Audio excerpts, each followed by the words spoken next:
पटना में 500 करोड़ का फर्जीवाड़ा उजागर, 3 गिरफ्तार। आयकर विभाग ने कई जगह छापेमारी की, हवाला और फर्जी कंपनियों का नेटवर्क सामने आया। केस की जांच जारी है। एनडीए ने उपराष्ट्रपति उम्मीदवार के रूप में सीपी राधाकृष्णन नामित किया। बीजेपी अध्यक्ष जेपी नड्डा ने इसे घोषणा करते हुए बताया कि ये नाम पीएम मोदी की अध्यक्षता वाली बैठक में अंतिम रूप दिया गया। 65 लाख मतदाताओं के नाम एसआईआर के दौरान हटाए गए। चुनाव आयोग ने विशेष गहन पुनरीक्षण के तहत हटाए गए मतदाताओं की सूची जारी की। इसमें 65 लाख लोगों के नाम शामिल थे। सुप्रीम कोर्ट के निर्देश के बाद कार्रवाई हुई। पंजाब बीएसएफ ने 8 किलो हेरोइन बरामद की। ये खेप पाकिस्तान से ड्रोन के जरिए भेजी गई थी। जवानों ने चौकसी दिखाकर बड़ी तस्करी रोकी। 2 तस्कर भी पकड़े गए। चीन के विदेश मंत्री वांग यी भारत पहुंचे। वांग यी 2 दिन की भारत यात्रा पर आए हैं।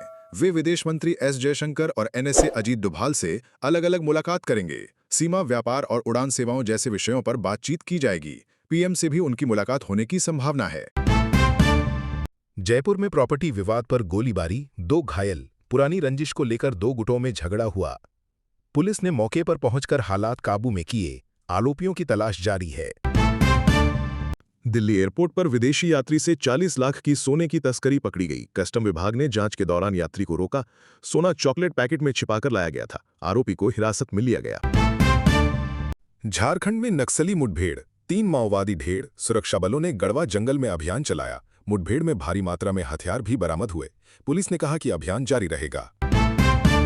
कर्नाटक विधानसभा में आज पेश होगा बजट। वित्त मंत्री ने संकेत दिया कि किसानों और युवाओं के लिए योजनाएं आएंगी। विपक्ष ने पहले से ही इसे लोकलुभावन कहकर घेरना शुरू कर दिया। राज्य में राजनीतिक टकराव बढ़ने की संभावना। दिल्ली में आज से नई वोटर अधिकार यात्रा शुरू। निर्वाचन आयोग ने युवाओं और नए मतदाताओं को जोड़ने की पहल की। इसमें कॉलेजों और यूनिवर्सिटीज को शामिल किया जाएगा। मतदाता जागरूकता पर जोर रहेगा। महाराष्ट्र में किसानों का बड़ा प्रदर्शन, एमएसपी की मांग तेज। नासिक और विदर्भ में हजारों किसान सड़क पर उतरे। उन्होंने सरकार से गारंटी कानून की मांग की। सरकार ने बातचीत का आश्वासन दिया है। भारत में ईवी वाहनों की बिक्री 30% बढ़ी। रिपोर्ट के अनुसार 2025 की पहली तिमाही में ही रिकॉर्ड रजिस्ट्रेशन हुआ। सरकार की सब्सिडी और पेट्रोल डीजल दामों की वजह से ये उछाल है। विशेषज्ञ इसे ऊर्जा बदलाव का संकेत मान रहे हैं। उत्तराखंड में भारी बारिश की चेतावनी। मौसम विभाग में पौड़ी, बागेश्वर समेत 4 जिलों में भारी बारिश के लिए येलो अलर्ट जारी किया है। खीरगंगा क्षेत्र में हालात चिंताजनक हैं, जिससे भूस्खलन और जलभराव की आशंका बढ़ी है। मुंबई और ठाणे इलाकों में भारी बारिश के चलते ऑरेंज अलर्ट जारी किया गया है। बीएमसी ने सुरक्षा को देखते हुए कुछ स्कूलों को बंद रखने का आदेश दिया है। जनजीवन और यातायात प्रभावित होने की आशंका के बीच सतर्कता बढ़ाई गई है। लोकसभा में पेश हुआ जनविश्वास संशोधन विधेयक 2025। वाणिज्य एवं उद्योग मंत्री पीयूष गोयल ने यह विधेयक लोकसभा में पेश किया। इसका उद्देश्य जीवन और कारोबार में सुगमता बढ़ाना बताया गया है। शुभांशु शुक्ला का वापसी पर दिल्ली एयरपोर्ट पर भव्य स्वागत। आईएसएस से लौटने वाले शुभांशु को दिल्ली में केंद्रीय मंत्री और आईएसआरओ प्रमुख समेत कई गणमान्यों ने स्वागत किया। आज वो प्रधानमंत्री से मुलाकात करेंगे और अपने अंतरिक्ष अनुभव साझा करेंगे। त्रिपुरा हाईकोर्ट में 10,000 से अधिक बर्खास्त शिक्षकों का मामला सुनवाई के लिए।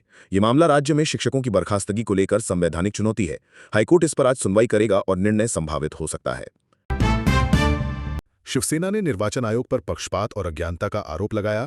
आदित्य ठाकरे ने कहा कि आयोग ने विपक्ष के सवालों का तर्कसंगत जवाब नहीं दिया। उस पर आयोग को अपनी स्क्रिप्ट पढ़ने वाला बताया। डीपीएस द्वारका सहित कई स्कूलों को बम धमकी, टीमों ने की तलाशी। कई स्कूलों को बम धमकी मिलने पर पुलिस और बम निरोधक दस्ता मौके पर पहुंचे। स्कूलों को खाली कराया गया और जांच जारी है। चुनाव आयोग ने एसआईआर के तहत हटाए गए 65 लाख मतदाताओं की सूची जारी की। ये सूची सुप्रीम कोर्ट के आदेश के अनुसार प्रकाशित की गई है, जिसमें अनुपस्थित, स्थानांतरित, मृत मतदाता शामिल हैं। रूस ने कहा भारत के साथ ऊर्जा व्यापार और बढ़ेगा। मॉस्को ने नई डील्स के जरिए भारत को सस्ती गैस व तेल देने की बात कही। अमेरिकी दबाव के बावजूद भारत ने संतुलित रुख बनाए रखा। इससे भारत को बड़ी राहत मिल सकती है। गाजा से आने वाले बच्चों को वीजा पर रोक, विदेश विभाग ने घोषणा की। लॉरा लूमर की विवादित पोस्ट के बाद अमेरिकी विदेश विभाग ने वीजा जारी करने की समीक्षा और रोक की घोषणा की। समझी जा रही है कि यह कार्रवाई संसदीय सवालों के जवाब में की गई है। यूक्रेन के राष्ट्रपति ज़ेलेंस्की आज ट्रंप से व्हाइट हाउस में मुलाकात करेंगे। संदर्भ है यूक्रेन रूस युद्ध और शांति वार्ता की प्रक्रिया से जुड़े कदम। अमेरिकी विदेश मंत्री रूबियो ने कहा कि भारत और पाकिस्तान पर नजर बनाए रखे हैं। ये बयान यूक्रेन संकट और विश्व सुरक्षा मसलों के बीच आया है। रूस ने यूक्रेन पर रात भर में 4 मिसाइलें और 140 ड्रोन्स दागे। यूक्रेनी वायुसेना के मुताबिक यह हमला तेज और व्यापक था। राजस्थान सरकार सरकारी प्री प्राइमरी स्कूलों में संस्कृत शिक्षा शुरू हो सकती है। केंद्र सरकार के तहत प्रस्तावित किताबों में हिंदी, अंग्रेजी और स्थानीय भाषा के साथ संस्कृत शामिल है। इसका उद्देश्य बच्चों को सहज संवाद के लिए प्रेरित करना है। भारत में मोटापा बना नई महामारी, 3 दशकों में वृद्धि की रफ्तार 2 गुनी। ये रिपोर्ट से स्वस्थ चिंताओं को उजागर किया गया है। आंध्र प्रदेश में माओवादी गतिविधियों पर सुरक्षा बलों की बड़ी कार्रवाई, कमांडर गिरफ्तार।